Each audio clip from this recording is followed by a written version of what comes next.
নমস্কার বন্ধুরা, আমি চম্পা। প্রতিদিনের মতো আজকেও রান্নার রেসিপি নিয়ে চলে এসেছি। আজকে বানাবো বাটা মাছের ঝোল। তার জন্য আমি বাটা মাছগুলো কেটে নুন হলুদ মাখিয়ে নিয়েছি। বাটা মাছের ঝোল বানানোর জন্য ফুলকপি, সিম, আলু কেটে নিয়েছি, বড়ি নিয়েছি। কড়াই তেল দিয়ে দিয়েছি, তেলটা গরম হয়ে গেছে। এবার বাটা মাছগুলো ভেজে নেব।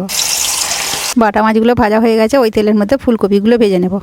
ফুলকপির মধ্যে একটু হলুদ দিয়ে দেবো, একটু লবণ দিয়ে দেবো, দিয়ে ফুলকপিটাকে ভালো করে ভেজে নেব। ফুলকপিটা ভাজা হয়ে গেছে, ওই তেলের মধ্যে সিম, আলু সব সবজিগুলো ভেজে নেব। এবার আলুগুলো দিয়ে দেবো, একটু হলুদ দিয়ে দেবো, পরিমাণ মতো লবণ দিয়ে দেবো, দিয়ে আলুটাকে ভালো করে ভেজে নেব। কুচিয়ে রাখা টমেটো দিয়ে দেবো, 4টে কাঁচা লঙ্কা দিয়ে দেবো, আদা, জিরে, ধনে বাটা, হলুদ গুঁড়ো, লঙ্কা গুঁড়ো দিয়ে দেবো, দিয়ে মশলাটাকে ভালো করে কষিয়ে নেব। ঝোলটা ফুটে গেছে, ভেজে রাখা সিম ফুলকপিটা দিয়ে দেবো। ঝোলটা সাঁতাল দেওয়ার জন্য আমি ঝোলটা ঢেলে নিয়েছি, কড়াই তেল দিয়েছি, আর বড়িগুলো ভেজে নেব। ওই তেলের মধ্যে 2টো তেজপাতা, 5 ফোড়ন দিয়ে দেবো, ঝোলটা ঢেলে দেবো। ভেজে রাখা মাছ আর বড়িগুলো দিয়ে দেবো। বাটা মাছের ঝোলটা আমাদের হয়ে এসছে, উপর থেকে ধনেপাতা দিয়ে নামিয়ে নেবো। বন্ধুরা, ফুলকপি দিয়ে বাটা মাছের ঝোলটা আমাদের বানানো হয়ে গেছে। আপনারা বাড়িতে এইভাবে বানাবেন, আর আমার চ্যানেলটাকে লাইক ও সাবস্ক্রাইব করে পাশে থাকবেন।